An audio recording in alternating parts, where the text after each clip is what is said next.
Greetings collectors and welcome to today's retro game review. It's part 4 of this Gauntlet mini-series.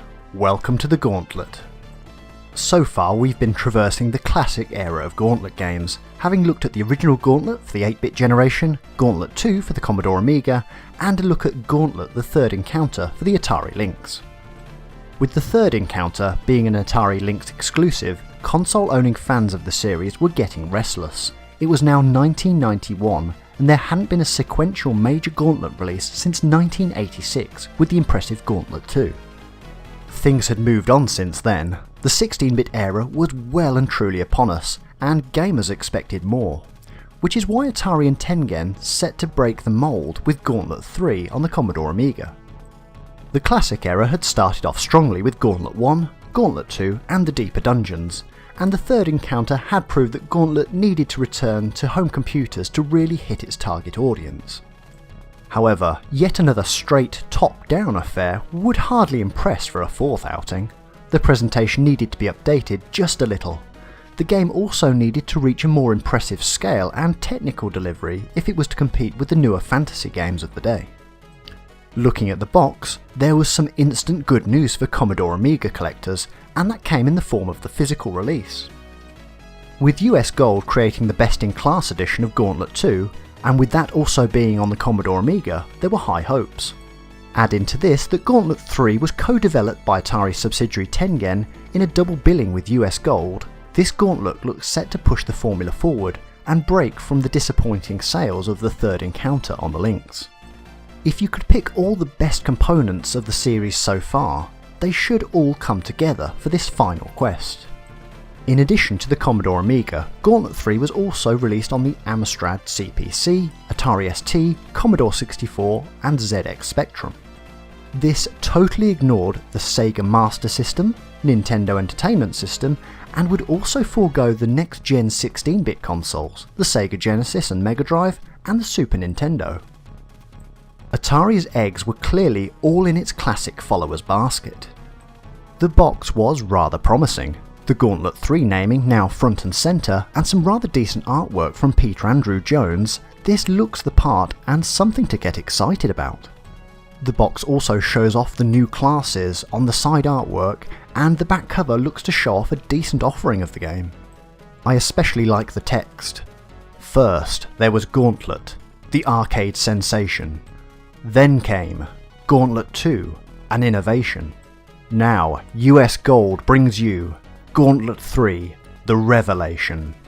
It makes you feel that there was a sincere attempt to learn from the legacy of the series, but also take a risk to change things up a bit. So, Gauntlet was going isometric. So, just to clarify, up until this point, Gauntlet had very much been a top-down affair, any level of depth created by simple sprites. Gauntlet 3, however, looked to change the perspective. Instead of looking down, you were now looking across the field of play. In itself, not a bad thing, but the execution? Well, let's just say it was not what Gauntlet fans had come to expect. The revelation was that the gates of hell were indeed opened. Inside you get a rather decent manual. As you'll know if you're a regular on the channel, I love a good manual, and Gauntlet 3 most definitely delivers here. Expect a well-printed booklet explaining the backstory, the heroes, the 8 kingdoms in the game, the numerous monsters and the treasures. I have to say that it's really well put together, even if some of the drawings of the monsters are a little comical. It's clear that there's a lot of content here though, and a game backed enough to warrant a full colour printing. You'll also get the game on floppy disks and a rather intriguing black card construction. This is the anti-piracy combination lock wheel, which consists of an outer and inner ring of letters. The game will ask you for a code at the start of the game, and you'll spin the middle circle to line up the code.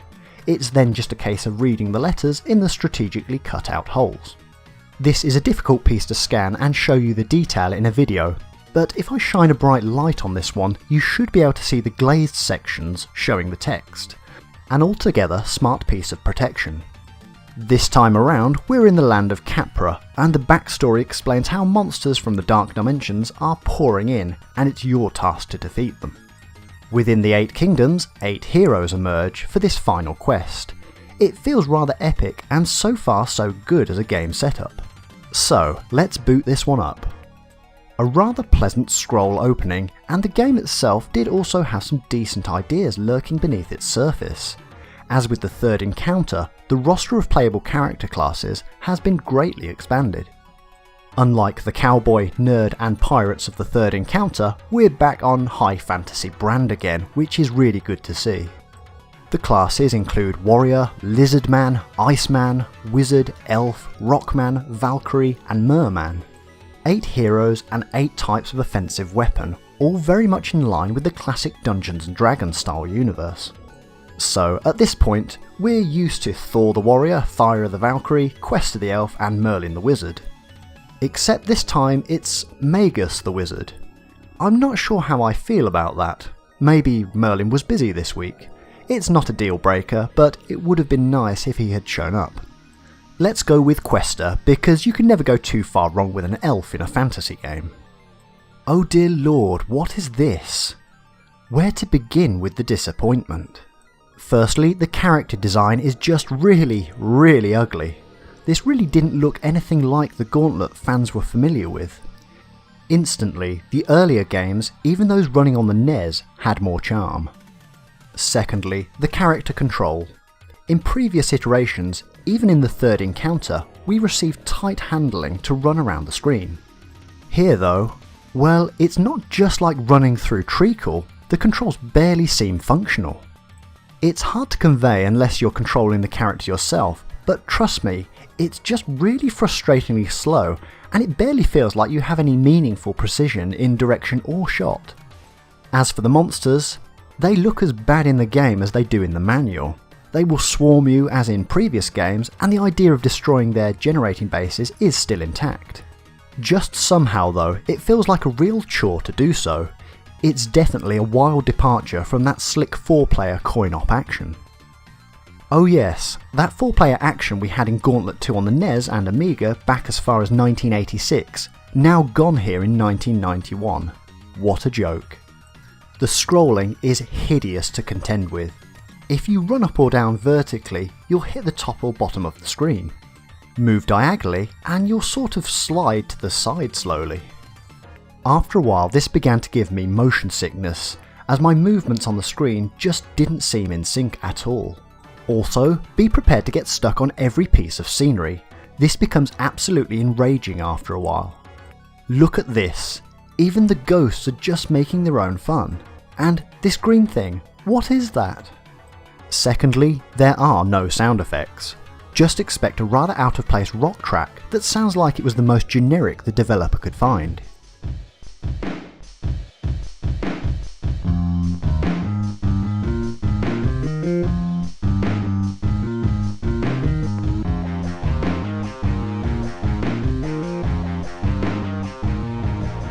There's nothing fantasy themed about it, and really doesn't serve the purpose that a musical track should do in embedding you in the world.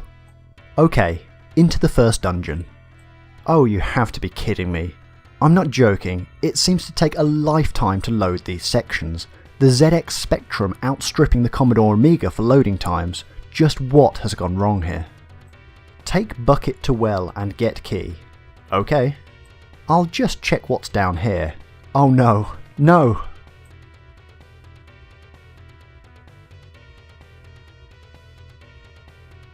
Now take key to altar in church. So I now have a key, but where's the church? Is this the church?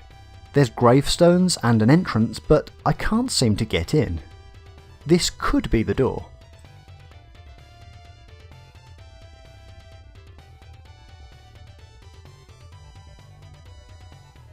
A blue bouncy ball?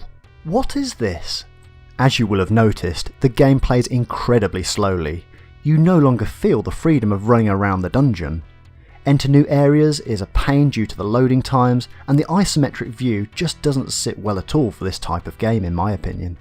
The game includes a lot of the same elements, the characters, the food, the monster shrines, just somehow it doesn't translate well at all. Having said that, it's all very well me sitting here and telling you that it wasn't a game, but I do have a certain sympathy for the developers. You've been handed one of the most beloved series of all time and told to modernise it. Yet another top-down iteration of Gauntlet perhaps just wouldn't have cut it with gamers. Releasing essentially another version of the third encounter, or Gauntlet 2, would have seemed like a bit of a cash-in at this point. In short, the Gauntlet 3 project was a bit of a poisoned chalice.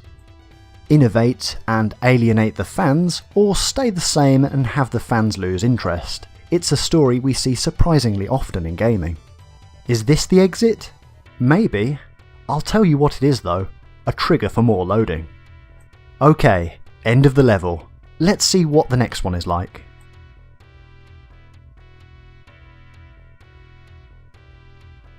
Oh dear, this is just awful. If anything, the music and graphics are getting worse.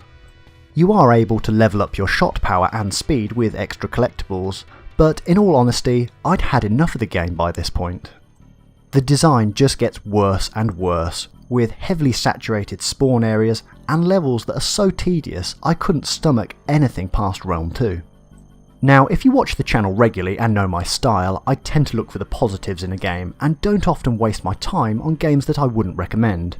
But it has to be said that Gauntlet 3, The Final Quest, is simply an appalling game on many levels. No sound effects, poor level design, horrible graphics, a terrible control system, no narrator, little or no continuity in relation to what made parts 1 and 2 great, and quite literally the worst loading times I've ever seen on my beloved Commodore Amiga. It's fair to say that Gauntlet 3 is one of the worst games of all time. Had this not been an official Gauntlet game and made as a fan project, I could perhaps overlook some of the issues, but from Atari, Tengen and US Gold, this was a simply bewildering excuse for a Gauntlet title. Especially one that aimed on winning back a drifting audience. I won't dwell for too long on the horrors of this game, as I'm sure you can see for yourself just how disappointing it is, and I can't even recommend it even for the most hardcore Gauntlet collectors. It's near unplayable at times and certainly not very fun at all. So, what could Gauntlet 3 tell us about where the series was headed? Well, I think that there was something we could take away from Gauntlet 3. It's that a sense of story was going to become more relevant in the world of Gauntlet and gaming in general. Gauntlet 1, Gauntlet 2 and Gauntlet the Third Encounter all had a backstory, but it was a very basic one at best. Originating from an arcade setting, this is completely appropriate. Standing in an arcade, you want the decision to be, should I be an elf or a wizard, and away you go.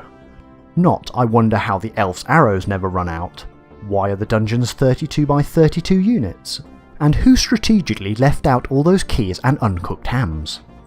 The arcade is one thing, but the 16-bit era gamers were beginning to look for more of a narrative to their series. Somewhere between the Third Encounter and Gauntlet 3, this was starting to be teased out. There's a notion of what lies outside the Gauntlet, a sense of who the main enemy is, and the world in general is being shaped. It was badly handled by Gauntlet 3 in-game, but the supporting paperwork did give us the narrowest of indications of hope in terms of developing the series into a more story-driven series. Does this work in dungeon crawling hack and slash games? Arguably, it had a limited effect due to the execution, but this is something that the second era of Gauntlet revived, and owe a lot to Gauntlet 3's groundwork. You rarely see Gauntlet 3 revisited these days in reviews. It's a sort of failed experiment. An excellent idea to breathe life into the franchise, but sadly never quite hit the spot due to the terrible execution.